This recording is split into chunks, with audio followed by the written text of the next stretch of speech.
अज्ञानतिमिरान्धस्य ज्ञानञ्जनशलाकया चक्षुरुन्मिलितं येन तस्मै श्रीगुरवे नमः। गुरवे गौरचन्द्राय श्रीराधिकायै तदालये कृष्णाय कृष्णभक्ताय तद्भक्ताय नमो नमः। हरे कृष्ण कृष्ण कृष्ण हरे हरे, हरे राम राम राम हरे हरे। सर्वप्रथमस्मदीयो गुरुपाद पद्मनितिल्ला प्रविष्टोम विष्णुपादष्टोत्तर शतश्री श्रीमद्भक्तिवेदांत पूज्यपाद श्री गुरुदेव नारायण गोस्वामी गुरु महाराज की चरण कमल में अनंत कोटि साष्टांग दंडोत प्रणाम करते हुए अहेतु कृपा की प्रार्थना करते हुए हम लोग श्री गुरुपाद पद्म चरणाश्रय होकर गुरुदेव से प्राप्त मुखनिसृत वाणी को हम लोग आज गुरुपाद पद्म चरणाश्रय होकर श्रवण करेंगे। श्रीमद् भगवद गीता 18 अध्याय 37 नंबर श्लोक। आज द्वितीय दिवस। इदंते ना तपस्काय ना भक्ताय कदाचन न चाशु शुश्रवे वाच्यम न च मां यो व्यसूयति। भगवान श्री कृष्ण अर्जुन से यह कहना चाहते हैं कि इदम ते कदाचन न अतपस्काय न अभक्ताय न च अशुश्रवे न वाच्यम। इनको भगवद गीता का उपदेश कभी नहीं देना चाहिए। भगवान स्वयं अर्जुन को कहते हैं। किनको नहीं देना चाहिए? हे अर्जुन, गीता शास्त्रों को तुम कभी भी असंयमित, जो अपना इंद्रियों से संयमित नहीं हुआ है, अभक्त, सेवा विहीन और मुझसे द्वेष करने वाले को कदापि इस गीता शास्त्र का उपदेश नहीं देना चाहिए। भगवान के प्रति द्वेष करने वाले व्यक्ति को गीता शास्त्र का उपदेश नहीं देना चाहिए। हरि गुरु वैष्णव की सेवा से रहित व्यक्ति को भी गीता शास्त्र के तत्व का उपदेश नहीं देना चाहिए। ये सभी गीता शास्त्र को श्रवण करने की अधिकारी नहीं हैं। हे अर्जुन, यदि अधिकारी होते हैं तो सबको एकत्रित करके, केवल हम तुमको अकेले में ही नहीं गीता शास्त्र का उपदेश देता, सबको बुला करके उपदेश शास्त्र गीता का उपदेश देता। कुरुक्षेत्र में केवल मैंने तुमको ही स्वतंत्र रूप से गीता शास्त्र का उपदेश दिया, सबको नहीं दिया। तुम्हारा माध्यम से ही जीव तक पहुंचेगा। कुछ लोग श्री कृष्ण के इस उपदेश का सारार्थ हृदयंगम नहीं कर सकने के कारण मनमाने ढंग से कुपात्र को भी यह तत्व सुनाते हैं।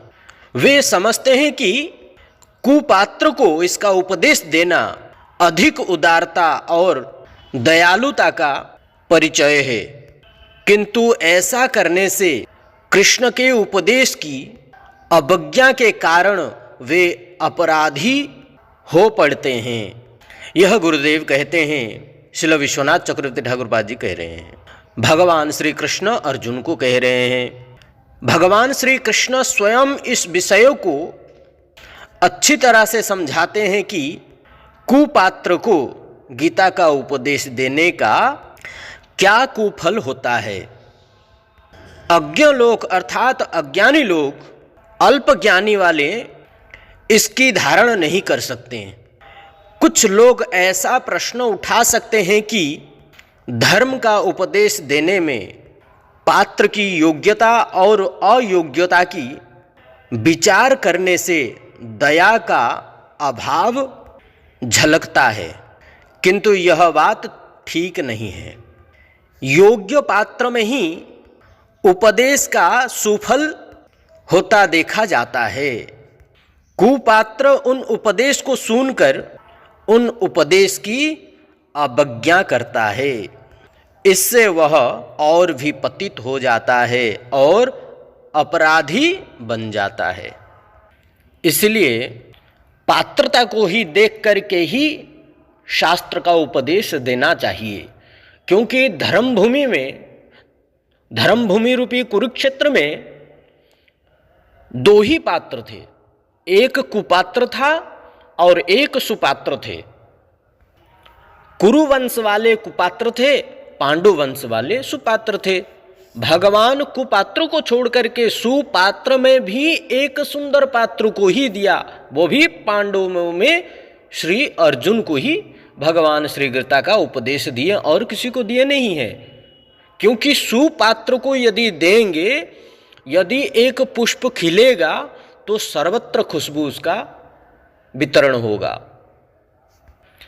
इसलिए भगवान श्री कृष्ण अर्जुन को उपदेश दे करके संपूर्ण विश्व ब्रह्मांड में गीता शास्त्र फैल गया। यह गीता शास्त्र संपूर्ण विश्व ब्रह्मांड में उसका खुशबू अभी तक फैल रहा है। और इसका प्रमाण और भागवत महापुराण में भी है कि ब्रह्म रातो और एक विष्णु रातो। सुखदेव गोस्वामी पाद जी के द्वारा उपदेश परीक्षित महाराज जी को प्राप्त, यही उपदेश संपूर्ण विश्व ब्रह्मांड में सुगंधित रूप में फैल रही है, जिसके फलस्वरूप जीव के हृदय में श्रद्धा की प्रादुर्भाव होता है और श्रद्धा के कारण भगवान श्री कृष्ण के प्रति उनका भक्ति भाव उत्पन्न हो रहा है और जिसके कारण भगवान का सेवा करते हैं, भगवान का पूजा करते हैं। साधु संग भी ऐसा नहीं होता है। साधु संग से पहले भी कुछ है, क्या? श्रद्धा। आदो श्रद्धा तत् साधु संग। श्रद्धा उदय होगा तभी जाकर के साधु संग करेंगे। साधु संग के द्वारा भजन क्रिया जब करेंगे तब जाकर के अनर्थ निवृत्ति होगी। यदि किसी व्यक्ति के हृदय में श्रद्धा ही नहीं है और उसका पास में यदि शुद्ध साधु, दिव्य साधु यदि पहुंच जाएं तो उसका महत्व नहीं समझ पाएगा, वो समझ नहीं पाएगा। साधारण व्यक्ति के भांति प्रणाम कर देगा, आशीर्वाद दे दो महाराज कह करके निकल जाएगा। और बहुत थोड़ा सा ज़्यादा संस्कारी अगर होगा तो संसार की किसी विषय वस्तुओं का याचना कर देगा, मांग लेगा और फिर चले जाएगा। आशीर्वाद 10-15 रुपया हाथ में पकड़ा करके चले जाएगा। ऐसे विषयी लोग साधु का महत्व को समझ नहीं पाएंगे। साधु गुरु वैष्णव कोई साधारण नहीं होते हैं, इनका संग भी श्रद्धा से होता है। श्री सुखदेव गोस्वामी पाद जी कहते हैं, अभक्तांश तांश्च विज्ञेय न ददौ स कथामृतम। अभक्तों के लिए ये कथा नहीं है। भगवान स्वयं सुखदेव गोस्वामी पाद जी कह रहे हैं परीक्षित महाराज जी के सामने, देवताओं को। श्रीमद् भागवत महापुराण में इसका प्रमाण और पद्म पुराण में प्रमाण है। एक बार देवताओं के अधिपति इंद्र तथा असुरों के प्रधान विरोचन ब्रह्मा जी के निकट आत्म तत्व का उपदेश श्रवण करने के लिए गए थे। तत्व ज्ञान के उपयुक्त पात्र होने के कारण ब्रह्मा ने इंद्र को तत्व ज्ञान का उपदेश दिया और उन्हें तत्व ज्ञान हुआ भी। किंतु विरोचन कुपात्र होने के कारण ब्रह्मा जी द्वारा कथित तत्व के उपदेश को हृदयंगम नहीं कर सका। उसने स्थूल शरीर को ही मैं मानकर उसकी ही तुष्टि पुष्टि करना जीवन का सार तत्व है समझ लिया। शरीर ही सब कुछ है, शरीर के अतिरिक्त और कुछ नहीं है, यही समझ लिया और ये शरीर का ही तुष्टि पुष्टि करने लगा। यही शरीर इंद्रियों सुख ही करने लगा, इंद्रियों को ही सजाने लगा, शरीर को ही सजाने लगा, शरीर का ही पालन पोषण करने लगा।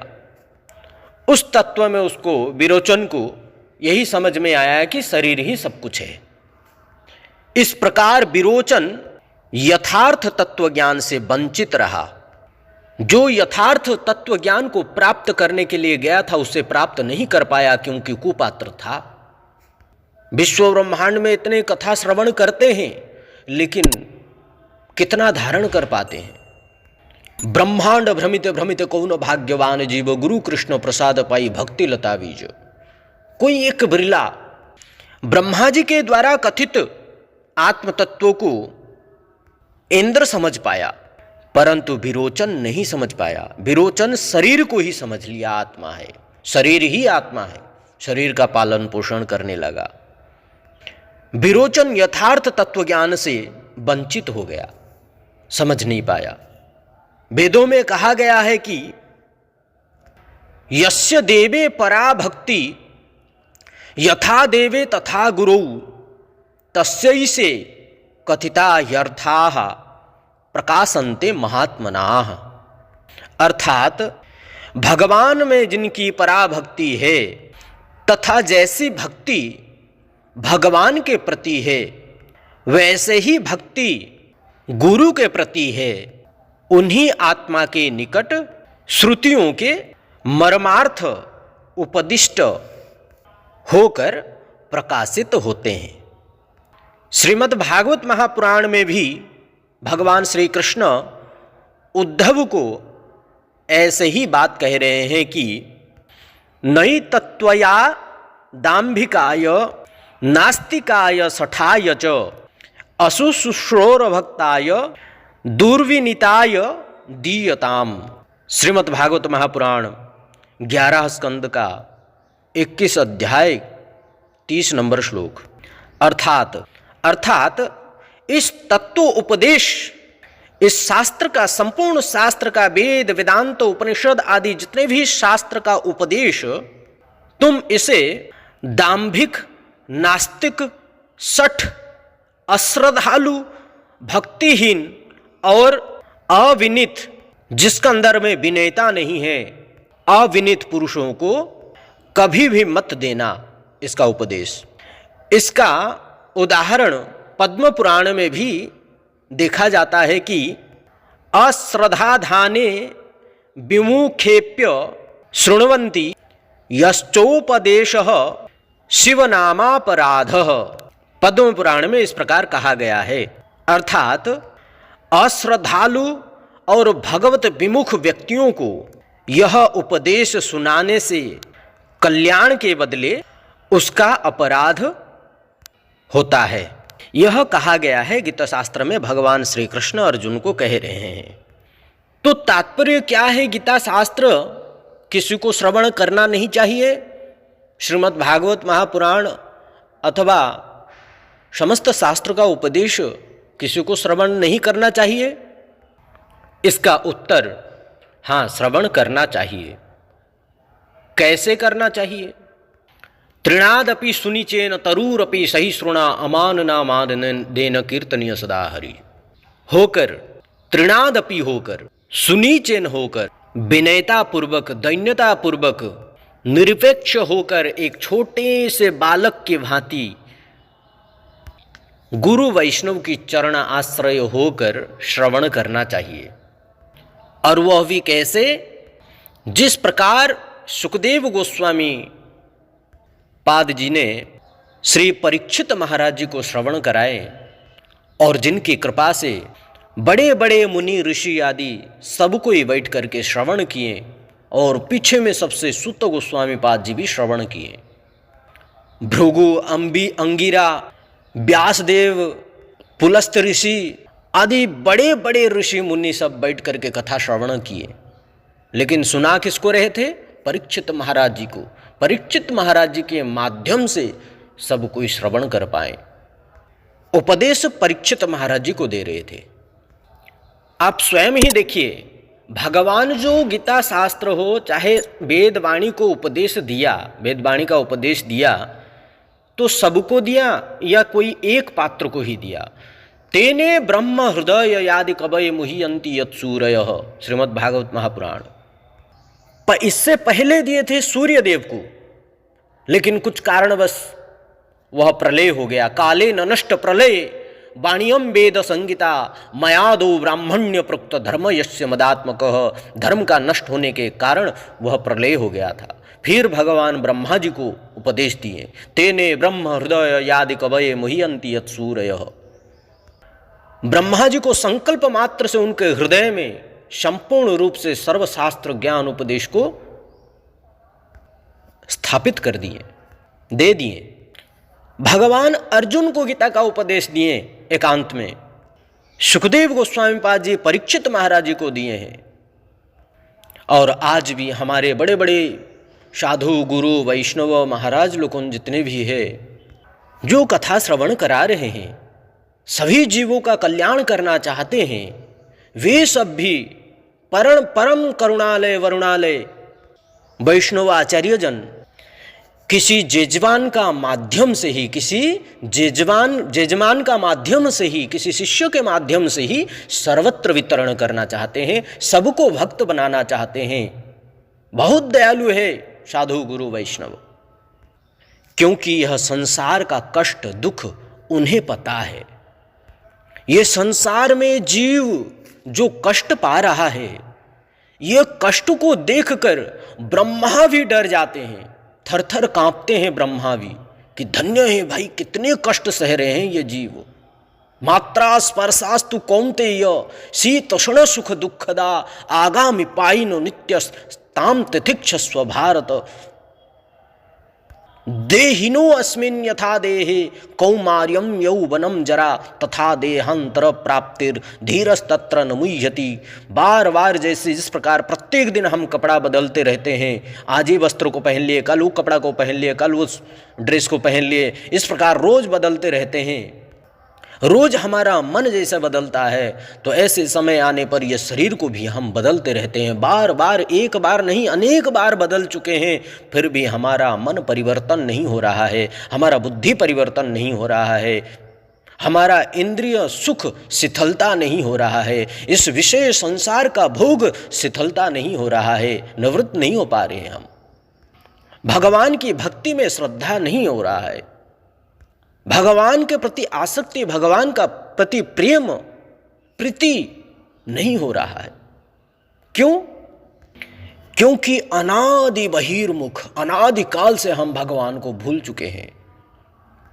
जो हमारा सामने में आ रहा है, हम उसी को ही अच्छा और बुरा मानते हैं। यही हमारा अच्छा अपना है, यही हमारा पराया है। इसी चीज में ही हम भटक रहे हैं, परंतु वास्तविक जो चीज है उसको हम भूल रहे हैं। तो इस गीता शास्त्र का अथवा वेद वेदांत उपनिषद तत्व ज्ञान का अधिकारी वही होता है यस्य देवे पराभक्ति जथा देवे तथा गुरु। भगवान के प्रति हमारा जिस प्रकार का पराभक्ति है, उसी प्रकार का पराभक्ति यदि हमारा गुरु वैष्णव के प्रति है, निश्चल निष्कपट भाव से यदि गुरु वैष्णव की चरणाश्रय होंगे, तो गुरु वैष्णव के माध्यम से ही हमको सब कुछ प्राप्त हो जाएगा। सर्वप्रथम गुरु वैष्णव की चरण में आत्मसमर्पण कर दो। गुरु का मतलब क्या है? गु मतलब अंधकार, गुह्यक अंधकार, रु मतलब निरोधक, जो अंधकार से निकाल दे, उसी का नाम है गुरु। विश्वास करो गुरु वैष्णव के ऊपर में, श्रद्धा इतना रखो कि यह संसार को भूल जाओ। ज्ञान वैराग्य जर्जरा होकर के पड़े हुए थे, उनके प्रति कृपा किसका हुई? साधु की ना। भो भो साधु क्षणम तिष्ठ मत चिंतामपि दास नाशय दर्शनम तब लोकस्य सर्वथा गहरम परम बहुधा तब वाक्येन दुख शांतिर्भविष्यति यदा भाग्यम भवेद भूरि भवतो दर्शनम तदा। नारद जी का ही तो कृपा हुई उनका ऊपर में, भक्ति देवी की करुणा हुई उनके ऊपर में। इसलिए भक्त भक्ति भगवंत गुरु चतुर नाम बपु एक, इनके पग बंधन किए नासय विघ्न अनेक। समझना है तो गुरु वैष्णव को समझो, भक्ति को समझो, भगवान को समझो, तभी जाकर के इनका तत्व को समझ पाएंगे। इनके प्रति श्रद्धा जागृत करो। हमारा हृदय में यदि इनके प्रति श्रद्धा होगा, पूर्ण श्रद्धा होगा, निष्ठा होगा, तभी जाकर के हम साधु संग कर पाएंगे, और साधु संग के माध्यम से ही भगवत तत्व को हम समझ पाएंगे। साधु के माध्यम के बिना साधु के चरण आश्रय के बिना हम भगवत तत्व को समझ नहीं पाएंगे, केवल ये संसार में ही पड़ा रहेंगे, संसार के दुख कष्ट को ही भोगते रहेंगे हम सब। हम कल श्रवण करेंगे किसको गीता शास्त्र का उपदेश देना चाहिए और गीता शास्त्र का उपदेश देने का फल क्या है। भगवान स्वयं अर्जुन को कह रहे हैं 68 नंबर श्लोक को, 68 नंबर श्लोक को कल हम श्रवण करेंगे पूरे तत्व के सहित, विश्वनाथ चक्रवर्ती ठाकुर पाद जी के टीका के सहित। आज यहीं वाणी को विराम करते हैं। मेरा बातों को अन्यथा मत लीजिएगा। जो गीता का श्लोक है उसी ऊपर में उसके आधार पर ही हमने बोला है। इन अनभिज्ञ अज्ञानी बालक को क्षमा कर दीजिएगा। अगर किसी प्रकार का त्रुटि हुई हो, वाणी में किसी प्रकार का त्रुटि हुई हो, सिद्धांत में किसी प्रकार का त्रुटि हुई हो, तो इस बालक को अनभिज्ञ समझ करके और अज्ञानी समझ करके उसको संशोधन कर दीजिएगा और इस बालक के ऊपर में कृपा कीजिएगा। आप सभी शुद्ध भक्तों की चरण कमल में मेरा साष्टांग दंडवत प्रणाम। आप सबकी कृपा करुणा ऐसे ही हमारा ऊपर बना रहें। आप सबकी कृपा करुणा से ही मेरा उत्साह बढ़ता है। बस हम सब मिलकर के अपना जीवन को थोड़ा सा परिवर्तन करना है। परिवर्तन यह करना है कि संसार में जो हमारा मन बुद्धि को लगा करके हम लोग रखे हैं, इकट्ठा होकर के भजन साधन करके भगवान का सेवा में ही अपना मन और बुद्धि को लगाना है। संसार से मन को हटा करके भगवान के चरण कमल में मन को लगाना है। यही सेवा है केवल हम लोग का। हम सब मिल करके यही सेवा करेंगे। हमारा मन तो भगवान में लगा हुआ है, और अगर हमारा मन नहीं लगा है तो लगाएंगे, और नहीं अगर लगाने के बाद में और जिसका नहीं लगा है उनको भी हम लोग भगवान की चरण कमल में उनका मन को लगाना, यही हमारा सेवा है। इसी सेवा को हम लोग जारी रखते हैं। आज हम सभी शुद्ध भक्तों के अनुयायी होकर भगवान श्री चरण कमल में आज का वाणी को समर्पित करते हैं। आज यहीं वाणी को विराम देते हैं। कल आगे की कथा को श्रवण करेंगे। आप शुद्ध भक्त सब ऐसे ही बने रहिए। आप सबके चरण कमल में मेरा दंडवत प्रणाम। हरे कृष्ण, राधे राधे। किसी प्रकार का कोई त्रुटि हुई हो अन्यथा मत लीजिएगा। इस बालक को क्षमा कर दीजिएगा। हरे कृष्ण, दंडवत प्रणाम।